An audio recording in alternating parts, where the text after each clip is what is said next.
Oke, assalamualaikum warahmatullahi wabarakatuh. Hari ini saya akan share tentang bagaimana cara meningkatkan dari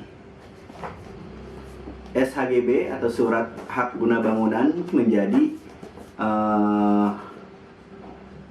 hak milik, jadi SHM. Nah, kenapa perlu ditingkatkan? Karena kalau HGB itu punya masa berlaku, seperti misalnya 30 tahun, 40 tahun. Nah, itu ketika masa berlakunya habis, surat kita sudah tidak berlaku. Nah, makanya kita perlu tingkatkan ke hak milik atau SHM. Jadi dari HGB nih ya, kalau kita beli rumah pastikan surat-suratnya juga kita harus tahu kita dapatnya apa. Kayak contohnya di perumahan ini yang saya tempati nih ya, di Citra Pasundan itu, jika lunas, teman-teman itu bakal dapatnya suratnya HGB. Nah, ini HGB. Kemudian setelah lunas ya, ini kan kebetulan saya ngangsurnya di BTN. Nah, setelah lunas itu dapatnya itu dapat HGB, kemudian akte-akte dari notaris, kemudian dari PPAT, pejabat pembuat akte tanah, ya. Kalau di list nih ya, kalau di list ini itu dapatnya IMB, kemudian perjanjian kredit, surat kuasa, memasang hak tanggungan, kemudian ada surat pengakuan hutang, kemudian ada sertifikat, ya sertifikatnya dapatnya HGB, kemudian ada AJB atau akte jual beli. Nah,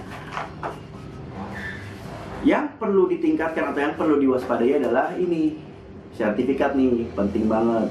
Jadi dia kalau masih HGB belum bisa sekolah, tapi kalau udah SHM dia sudah bisa sekolah gitu. Kalau ada keperluan mendadak nih bisa sekolah nih, tapi harus di SHM-in. Nah, berapakah harga untuk menaikkan dari HGB ke SHM? Nah, pernah tanya-tanya, dia itu kalau melalui notaris itu ya, itu harganya 1 juta. Nah, kemarin saya coba sendiri ke BPN. Jadi kalau ngurusnya itu di BPN sekitar ya, di BPN sekitar. Misalnya saya di Kabupaten Tangerang, maka BPN-nya itu di Kabupaten Tangerang atau di Tiga Raksa. Nah, ini kita akan ke BPN di Tiga Raksa. Nah, karena ke BPN ke Tiga Raksa kita harus tampil rapi, pakai kemeja, sisiran, biar ini ya, apa namanya, dimudahkan.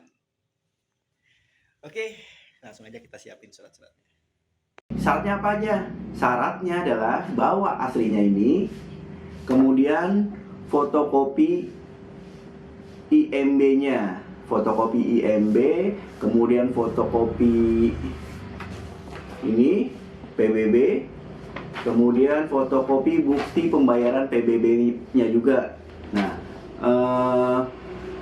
apa namanya, bukti pembayaran PBB. Nah, kebetulan kemarin saya bayarnya di Tokopedia ya, Tokopedia. Kemudian kita tunjukin tuh buktinya, Tokopedia di print dulu. Nah, kalau misalnya teman-teman lupa ngeprint atau nggak tahu tempat fotokopi, nah ikuti nih sarang mamang-mamangnya nih yang ngurus kemarin tuh. Nah, kalau teman-teman lupa ngeprint, silakan datang aja ke seberangnya nih, ini tuh ada tempat fotokopiannya. Jadi tempat fotokopinya itu dekat dari situ, tinggal nyebrang. Nah, apa yang perlu disiapkan? Persiapkan dulu, yang pertama adalah fotokopi dulu ininya. Satu fotokopi ini, satu fotokopi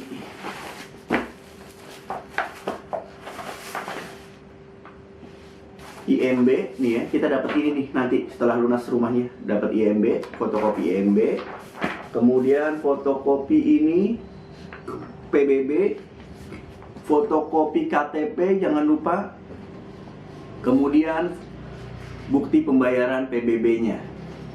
Nah, itu adalah keempat syarat mutlak. 5, satu lagi adalah bawa materai 1 buah.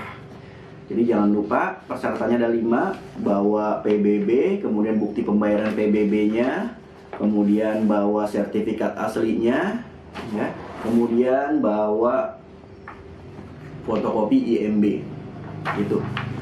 Jadi ingat ya, yang ini fotokopinya buat dipegang kita. Jadi bukan yang diserahkan justru yang aslinya, karena ini akan diketik nantinya, akan dirilis ulang dari HGB ke SHM. Oke, seperti itu. Nah, berapa biayanya? Biayanya hanya Rp50.000. Jadi pertama-tama kita datengin kantor BPN, kemudian kita akan disambut tuh sama Sapam, Bapak Sapam. Nah, Bapak Sapamnya ini sekarang juga baik-baik ya. Jadi ketika kita mau masuk, kita ditanyain mau ngurus apa. Nah, kita jelaskan nih, akan ngurus naik dari HGB ke SHM. Nanti dia akan buatkan tuh, dia akan memberikan map, kemudian berkas-berkas kita disusun, dimasukkan ke dalam map. Jika sudah komplit, kita disuruh men-scan nomor antrian. Jadi pastikan teman-teman harus punya handphone. Jadi harus bawa handphone, kita akan scan nomor antrian. Jika sudah scan nomor antrian, kita dapat tuh. Nah, gimana nanti setelah kita scan nomor antrian? Nah, kita lihat nih yang begini, ting. Nah, seperti itu. Oke, kemudian setelah itu kita akan disuruh menunggu di kursi tunggu. Kursi tunggu, kemudian nama antrian kita dipanggil, kita masuk. Tergantung ya, sesuai dengan loket berapa. Kalau kemarin saya di loket 3. Nah, ketika masuk loket 3, itu pengurusannya juga nggak lebih dari 5 menit. Jadi kita suruh nunggu. Kemudian di depan itu kita dicek KTP-nya aslinya, kita ditanya tempat tanggal lahir di mana. Setelah sesuai dengan apa yang kita ucapkan, maka kita akan dia akan memproses. Jadi mbak-mbaknya bilang nanti akan dihubungi dari nomor sekian ya Pak, Bapak tinggal membayar. Nah, setelah itu saya tanya tuh, kapan ya kira-kira saya di WhatsApp gitu. Kemungkinan siang Pak. Benar juga, setelah siang saya mendapatkan WhatsApp seperti ini. Nah, setelah di WhatsApp kita melakukan pembayaran tuh, bisa menggunakan ATM, kemudian bisa menggunakan mobile banking, terserah. Jadi teman-teman bisa membayar via manapun juga. Nah, kebetulan kemarin saya bayar via m-bankingnya dari Bank Mandiri via Livin. Nah, kemudian kita balas lagi bukti transfernya, kita balas ke nomor yang tadi WhatsApp. Jadi seperti ini. Kemudian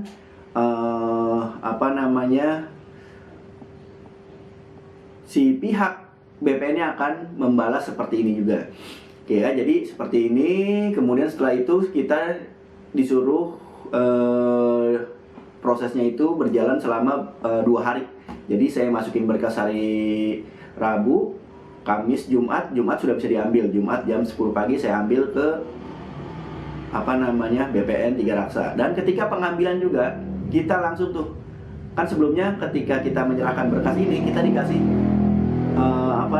kita dikasih selembar kertas seperti ini. Nah, kemudian kertas itu kita langsung aja. Jadi kita ketika datang lagi ke 3 Raksa, kita nggak perlu lagi ngambil nomor antrian. Nggak perlu ngambil nomor antrian, kita bisa langsung masuk, kemudian proses ke loket 2. Kemarin disuruh sama Bapak Sapamnya ke loket 2, kemudian kita menyerahkan, dan sama juga, nggak lebih dari 1 menit malah. 1 menit doang, kita disuruh menukarkan kertas tersebut dengan kertas yang lebih besar untuk mengambil dokumen kita yang sudah jadi nih ya, dokumen sertifikat kita yang sudah jadi di loket 12. Jadi ketika ke loket 12 kita serahkan yang tadi dikasih sama mbaknya, kita disuruh tanda tangan, berkasnya sudah berkas itu tersebut sudah diambil dan sudah jadi seperti ini. Jadi prosesnya itu sebenarnya kalau diurus sendiri, meskipun 2 kali datang ya, sekali datang tuh kita nggak sampai 5 menit. Jadi sampai di lokasi kita nggak sampai 5 menit ngurus itu. Untuk menyerahkan berkas, kemudian untuk pengambilan berkas juga nggak lebih dari 5 menit. Jadi sebenarnya prosesnya hanya 10 menit total di dalam ya. Jadi ketika berkas sudah lengkap, itu prosesnya hanya kurang lebih 5 menit. Dan kemudian di sini sudah jadi. Hanya dengan 50.000 sudah bisa merubah HGB ke SHM. Ya, jadi di sini sertifikat kita juga tidak diganti, tapi melainkan ditambahkan seperti ini contohnya. Ini juga masih sertifikat kita yang lama. Ini kan HGB ya, ini HGB, kemudian HGB-nya dicoret, hak guna bangunannya dicoret menjadi hak milik. Nih, hak milik gitu. Nah, nomornya juga dicoret. Nomor yang lama, nomor HGB dicoret menjadi nomor yang baru SHM gitu. Nah, kemudian dicek juga di sini catatan terakhir. Catatan terakhir itu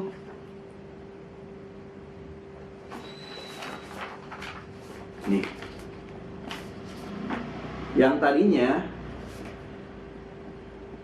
nama yang berhak dan pemegang hak lain-lain akte jual beli, dari akte jual beli kemudian menjadi perubahan hak atas tanah berdasarkan keputusan Menteri Negara Agraria Kepala BPN nomor 6 tahun 1998. Hak guna bangunan Desa Curug Wetan dihapus dan diubah menjadi hak milik. Nah, dengan nomor sekian sekian sekian. Kayak gitu. Jadi tertanggal 30 Juni 2022. Jadi dari hak guna bangunan diubah menjadi hak milik. Nah, di catatan terakhir ini. Gitu. Oke, segitu saja pengalaman saya dalam mengurus surat pengubahan dari hak guna bangunan menjadi hak milik. Jadi teman-teman bisa saving cost, kita hanya perlu membayar Rp50.000 gitu. Dengan Rp50.000 sertifikat ini siap sekolah. Oke, wassalamualaikum warahmatullahi wabarakatuh.